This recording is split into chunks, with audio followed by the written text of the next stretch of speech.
Welcome to Duolingo Hindi. हमारे पास भारतीय इतिहास और भारतीय भूगोल पे वीडियोस है। प्रैक्टिस करने के लिए इस चैनल पे आपको 500 से भी ज्यादा एमसीक्यूज मिलेंगे। हमारे सारे वीडियोस में हिंदी और इंग्लिश में एक्सप्लेनेशन और नोट्स है। Welcome everyone. आज हम लोग इंडियन ज्योग्राफी में देखेंगे स्पेशल इकोनॉमिक जोन। अगर स्पेशल इकोनॉमिक जोन के बारे में बात किया जाए तो ये ऐसे जगह होते हैं जहाँ पर फैक्ट्रीज ज्यादा खुलती है और ज्यादातर फैक्ट्रीज जो होती है वो यहाँ पर काम करने जाती है, क्योंकि यहाँ पर कुछ स्पेशल फैसिलिटीज मिलते हैं गवर्नमेंट की तरफ से। ये सब क्या फैसिलिटीज है वही इस चैप्टर में जानेंगे। और इंडिया में कितने स्पेशल इकोनॉमिक जोन है। तो आप लोग में से कोई अगर बंगाली लैंग्वेज में ज्यादा कंफर्टेबल है तो नीचे में डिस्क्रिप्शन में बंगाली वीडियो का लिंक दे दूंगा, हम वहां से जाके बंगाली में भी सेम वीडियो देख सकते हैं। तो स्टार्ट करते हैं आज के चैप्टर। सबसे पहले हम लोग समझते हैं लिबरलाइजेशन का मतलब क्या होता है। इसका मतलब होता है टू रिमूव ब्यूरोक्रेटिक कंट्रोल, मतलब गवर्नमेंट ऑफिसर्स और गवर्नमेंट का जितना कंट्रोल होता है मार्केट में से उस कंट्रोल को हटाना कहा जाता है आपका लिबरलाइजेशन। अगर इंडिया में बात किया जाए तो फिर ये हुआ था आपके 1991 में। और किसने करवाया था? ये करवाया था तब के प्राइम मिनिस्टर पी.वी. नरसिम्हा राव ने और आपके डॉक्टर मनमोहन सिंह ने। इन्होंने करवाया था 1991 में इंडिया में लिबरलाइजेशन। इसमें क्या क्या होता है? पहले तो हम लोग ने देखा कि जितने ब्यूरोक्रेटिक कंट्रोल होता है उसको हटाना पड़ता है। Minimum involvement of the government in the market. Government का जितना कम इन्वॉल्वमेंट होगा मार्केट में उतना ही अच्छा होता है ऐसे टाइप के मार्केट के लिए। जैसे हम लोग अगर चाइना की बात करें, चाइना में गवर्नमेंट का फुल कंट्रोल है मार्केट के ऊपर। तो मार्केट में क्या नया प्रोडक्ट आएगा या फिर क्या नया बेचा जाएगा सब कुछ आपके गवर्नमेंट के कंट्रोल में होता है। तो यहाँ पर लिबरलाइजेशन का यही मतलब है कि गवर्नमेंट का जो कंट्रोल नहीं होगा मार्केट के ऊपर, मार्केट अपने हिसाब से काम करेगा।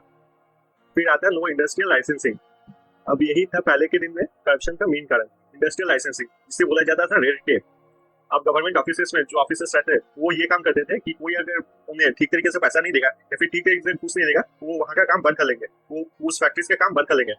और जब आपको पता ही होगा कि जब बंद किया जाता है तब चारों तरफ टेप लगा दिया जाता है, लाल रंग का जो टेप होता है, इसीलिए यहाँ से नाम आ गया इसका रेड टेप। आप अगर ये सब देखते हैं क्राइम पेट्रोल ये सब आलतू फालतू चीज, तो वहाँ पर भी आप देख सकते हैं पुलिस जिस एरिया को घेरती है वहाँ पर लाल टेप से चारों ओर घेर लेती है, तो उसी को कहा जाता है आपका red tape. Open the economy to the world. Economy पूरे दुनिया के सामने खोल दिया जाता है। इसका मतलब बाहर के देशों से कोई भी इन्वेस्टमेंट कर सकता है और इंडिया में अपनी कंपनी खोल सकता है। जैसे कि आप देखेंगे अभी की बाहर के देश की कंपनी जैसे BMW है, मर्सिडीज है, ये सब जो कंपनीज है ये सब इंडिया में आ सकती है और इंडिया में अपने शॉप या फिर अपने फैक्ट्रीज जो है वो ओपन कर सकते हैं। Removal of restriction of foreign investment. Foreign investment से आप समझ सकते हैं क्या होता है। अगर मान लीजिए किसी कंपनी में आप इन्वेस्ट करेंगे तो आप भी एक कंपनी के होल्डर बन गए, मतलब कंपनी आपकी भी है। तो पहले फॉरेन इन्वेस्टमेंट बंद कर दिया गया था, पर बाद में 1991 में removal of restriction of foreign investment को अलाउ कर दिया गया था इंडिया में। अब हम लोग देखेंगे इम्पैक्ट, इसका क्या क्या इम्पैक्ट हुआ था इकोनॉमी के ऊपर। सबसे पहले हम लोग एडवांटेजेस पढ़ेंगे, फिर हम लोग देखेंगे डिसएडवांटेजेस। एडवांटेजेस में सबसे पहला था increase in direct foreign investment. आप समझ ही सकते हैं जब फॉरेन इन्वेस्टमेंट ओपन कर दिया गया, इनका शेयर ओपन कर दिया गया, तो वेरी ऑब्वियस बात है बाहर के देश के जो लोग हैं वो ऑब्वियसली इंडिया के मार्केट में इन्वेस्ट करना चाहेंगे कि इंडिया का मार्केट इतना ज्यादा ब्रॉड है और इतना ज्यादा पॉपुलेशन है, तो जितना ज्यादा डिमांड होगा उतना ज्यादा सप्लाई भी हो सकता है तो उतना ज्यादा प्रॉफिट भी होगा। तो ये तो बहुत ही ऑब्वियस था कि बाहर का जितना फॉरेन इन्वेस्टमेंट है वो इंडिया में बढ़ गया। Avoided the danger of financial emergency. अब ये जो फाइनेंशियल इमरजेंसी होता है ये इमरजेंसी 3 प्रकार के होते हैं और उनमें से एक होता है फाइनेंशियल इमरजेंसी। हम इसे डिटेल्स में डिस्कस करेंगे जब पॉलिटिकल चैप्टर देखेंगे, पर अभी फाइनेंशियल इमरजेंसी इतना समझ लीजिए कि गवर्नमेंट के ऊपर बहुत सारा उधार हो गया था और गवर्नमेंट के पास पैसा नहीं था काम करने के लिए, इसे कहा जाता है आपका फाइनेंशियल इमरजेंसी। तो इस फाइनेंशियल इमरजेंसी को अवॉइड करने के लिए भी ये काम आया था, क्योंकि फॉरेन इन्वेस्टमेंट जितने बाहर से आने लगे थे और इंडिया अपना जो उधार है जो गवर्नमेंट का काम करने के लिए पैसा चाहिए होता है वो सब पैसा गवर्नमेंट को मिल सका था। फिर आता है आपका development of industries. Development of industries की अगर बात की जाए तो जैसे कि आपको पता ही है कि अगर किसी कंपनी में इन्वेस्टमेंट होगा तो कंपनी ऑब्वियसली डेवलप करेगी। यहाँ पर वही है डेवलपमेंट ऑफ इंडस्ट्रीज। फिर आता है एम्प्लॉयमेंट। अब मान लीजिए इन्वेस्टमेंट हुआ, इन्वेस्टमेंट से डेवलपमेंट हुआ, अगर डेवलपमेंट होगा तो कंपनी और बड़ी हो जाएगी और काम रहेगा उसके पास, और काम रहेगा तो और काम करने वाले लगेंगे, इसलिए एम्प्लॉयमेंट भी जनरेट करती है। फिर आता है राइस एंड एक्सपोर्ट। जितना आपका कंपनी काम करेगी जितना आपका प्रोडक्ट बना पाएगी उतना ही वो एक्सपोर्ट भी कर पाएगी। तो ये सब कुछ रिलेटेड है राइस एंड एक्सपोर्ट। जितने आपके यहाँ पर पॉइंट्स है वो सब इंटर रिलेटेड है। पहले देखिए अगर इन्वेस्टमेंट होगा किसी कंपनी में तो इन्वेस्टमेंट होगा तो कंपनी को फायदा होगा, कंपनी और बड़ी होगी तो डेवलपमेंट ऑफ द कंपनी होगा। डेवलपमेंट जब होगा इस कंपनी का तो उससे और भी वहाँ पर और भी अच्छे तरीके से काम होगा और भी काम सब ज्यादा होगा। तब क्या चाहिए? लोग चाहिए वो काम करने के लिए, तो वो क्या होगा? इंक्रीज करेगा एम्प्लॉयमेंट को। एम्प्लॉयमेंट जब इंक्रीज होगा और भी ज्यादा प्रोडक्ट बनेंगे तो क्या होगा? प्रोडक्ट ज्यादा बनेंगे और ज्यादा प्रोडक्ट एक्सपोर्ट किया जा सकता है। तो फिर हो गया आपका राइस इन एक्सपोर्ट और ये एक फाइनेंशियल इमरजेंसी। तो हम लोग देखेंगे डिसएडवांटेजेस। डिसएडवांटेज की अगर बात की जाए तो यहाँ पर आता है इनइक्वालिटी अमंग द स्टेट्स। तो जैसा आप देख सकते हैं कि ज्यादातर जो बाहर की कंट्रीज है वो सब आपकी मेनली इन्वेस्ट करना चाहती है जो फैक्ट्रीज रहते हैं मुंबई और दिल्ली में। इससे क्या हो रहा है? जो मुंबई या दिल्ली वो तो ज्यादा डेवलप हो जा रहा है पर दूसरे जो स्टेट्स है और पार्ट्स है वो ज्यादा डेवलप नहीं हो पा रहे। इससे क्या क्रिएट होता है? Inequality among states. फिर सेकंड में आता है प्राइवेटाइजेशन। अब आप समझ रहे हैं, जब भी कोई गवर्नमेंट बॉडी होता है तो गवर्नमेंट बॉडी को लोगों की ख्याल रखना पड़ रहा है, पर ये जैसे डायरेक्ट बाहर से इन्वेस्टमेंट आ रहा है, बाहर से ज्यादा पैसा खर्चा हो रहा है, तो गवर्नमेंट क्या कर रही है, ज्यादा से ज्यादा कंपनीज को प्राइवेटाइजेशन कर दे रही है। फिर जब प्राइवेटाइजेशन होता है तब गवर्नमेंट को बहुत सारा पैसा मिलता है ऑन कॉम्पनसेशन, या फिर वो गवर्नमेंट के जो बॉन्ड्स है उनको बेचने के लिए, इसके लिए हो रहा है प्राइवेटाइजेशन। अब इसी वर्ड में ये समझिए, प्राइवेटाइजेशन मतलब होता है कोई गवर्नमेंट बॉडीज को जब कोई पर्सनल आदमी खरीदता है उसे कहा जाता है आपका प्राइवेटाइजेशन। लेस और नो सब्सिडीज। आप में से अगर कोई प्राइवेट कंपनीज के बारे में जानता है, प्राइवेट कंपनीज आपसे 12-14 घंटे काम करवाती है, जितना टाइम तक उनका काम खत्म नहीं होता, जबकि अगर रेगुलेशन माने तो उतने टाइम तक किसी भी इंसान को काम नहीं करना चाहिए। पर प्राइवेट कंपनीज सिर्फ अपना फायदा देखती है और वो वर्कर्स के बारे में बिल्कुल नहीं सोचती है। सब्सिडीज मतलब यही होता है, जैसे कि बहुत जगहों पे चावल मिलता है 2 रुपए किलो के चावल, तो वो चावल तो कभी भी 2 रुपए किलो के नहीं होते, पर इंसानों की भलाई करने के लिए और बाकी लोगों के भलाई के लिए उसे 2 रुपए किलो में बेचा जाता है। और जैसे प्राइवेटाइजेशन अगर हो गया, प्राइवेट हो गया सब कुछ कंपनीज, जैसे कि आपका रेलवे अगर प्राइवेट हो गया तो फिर टिकट के प्राइसेस भी बहुत ज्यादा इंक्रीज हो जाएंगे और कोई भी किसी भी तरीके का सब्सिडी नहीं मिलेगा। फिर आता है इन्वेस्टमेंट इन सिलेक्टेड इंडस्ट्रीज। अब जो इन्वेस्टर्स हैं वो ऐसे इंडस्ट्रीज में इन्वेस्ट करते हैं जहाँ पर ज्यादा से ज्यादा प्रॉफिट मिलता है। वो कभी भी देश का भला या फिर लोगों का भला नहीं सोचते और वो सिर्फ अपना प्रॉफिट सोचते हैं। आप समझ ही सकते हैं कि सब कोई तो जितने इंडस्ट्रियलिस्ट होते हैं सब कोई रतन टाटा नहीं हो सकते, जितने इन्वेस्टर्स होते हैं ज्यादातर अंबानी जैसे मतलबी लोग होते हैं और वो सिलेक्टेड इंडस्ट्रीज जहाँ पर ज्यादा से ज्यादा प्रॉफिट मिल सके वहाँ पर इन्वेस्ट करते हैं।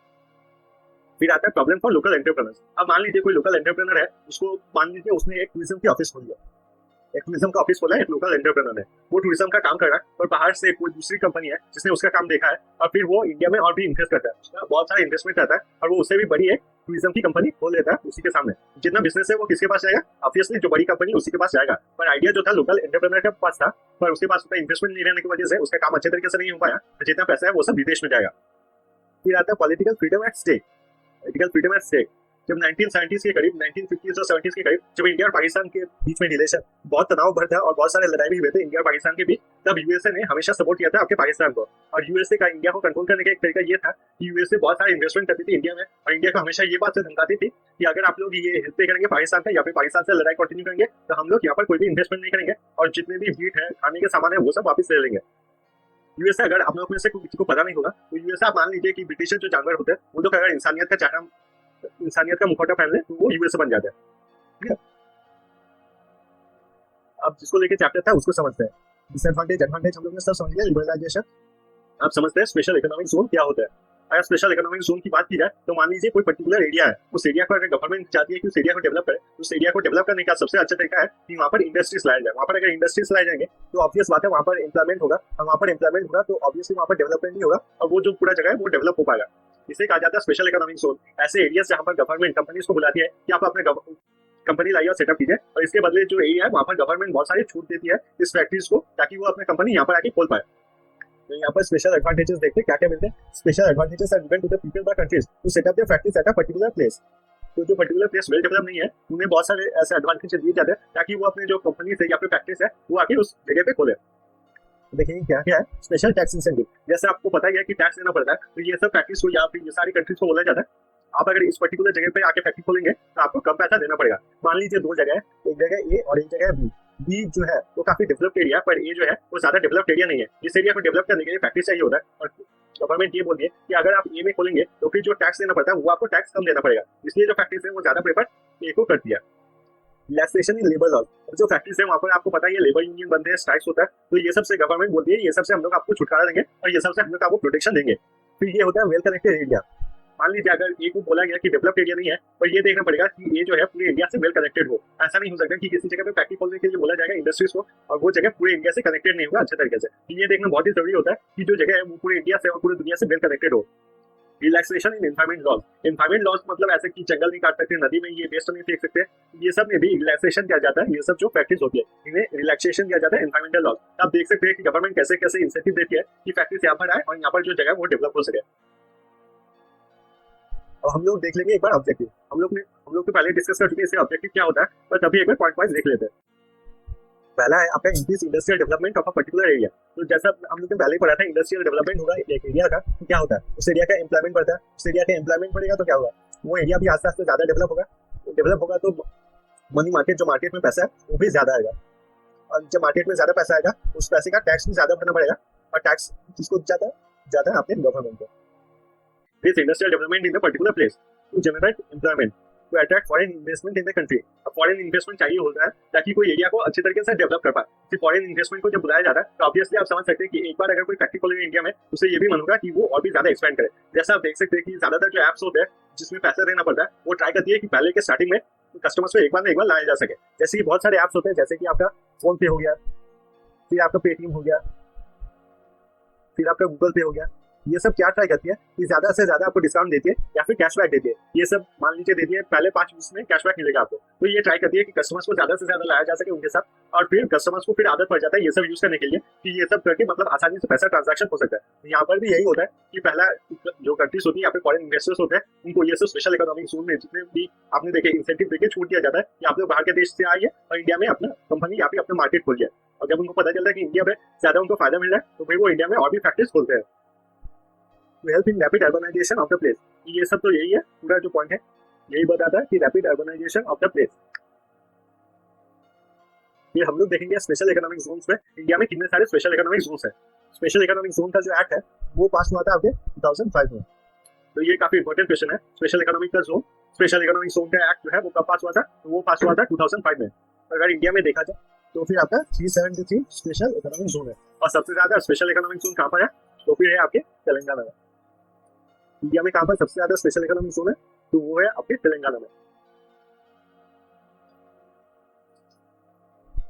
अगर नंदीग्राम में देखा जाए, नंदीग्राम जो कि वेस्ट बंगाल में है, वहाँ पर भी अटेम्प्ट किया गया था स्पेशल इकोनॉमिक जोन बनाने का, और वो स्पेशल इकोनॉमिक जोन बनाना पॉसिबल नहीं हुआ कि वहाँ पर बहुत सारे प्रोटेस्ट हुए थे और द पॉलिटिकल एजेंडा। इस बार जो वेस्ट बंगाल का इलेक्शन हुआ था वहाँ पर तो आप लोग ने डिटेल्स देखा ही होगा नंदीग्राम का, तो आपको पता ही होगा नंदीग्राम में क्या हुआ था और यहाँ पर पॉलिटिकल एजेंडा कैसे पास हुआ था। आप ये समझिए वहाँ पर पॉलिटिकल एजेंडा जहाँ पर जो आम लोग है, जो गाँव के लोग है, वो तो यही समझे कि गवर्नमेंट उनका फायदा करवा लिया, पर स्पेशल इकोनॉमिक जोन किसी भी जगह से हटाना इतना बड़ा लॉस होता है। वो आई होप आप लोग सब कुछ समझ चुके हैं ये चैप्टर कंप्लीट होने के बाद। तो आज का चैप्टर बस यहीं तक था।